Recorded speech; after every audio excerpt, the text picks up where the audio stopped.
So for those people who wanted a closer look at this thing, these are the Snapple bottles.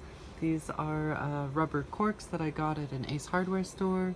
This is the connecting tube. It goes all the way down into the water and it picks up the water and it transfers it between the two chambers.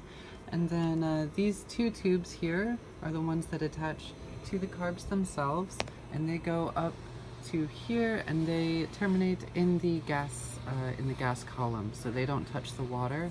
They just pump air into and out of this area, and that changes the water level. Your attachment points are going to be specific to your bike, so figure out what your bike needs.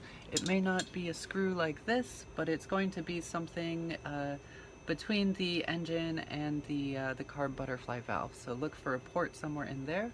And I'm not measuring the height of the water column, I'm actually measuring the rate of change, so it doesn't actually come out to whatever inches of water per psi. That's misleading. It's just how quickly is one bottle filling up and the other bottle draining, and if they're moving slowly then you're low PSI difference. If they're moving quickly, it's a high PSI difference. As far as master carburetors, this bike actually doesn't have a master carburetor. I just balanced everything against carburetor number 2, and then I set carburetor number 2 using the idle screw on the bottom of the carburetor. And it doesn't really matter where that throttle is set.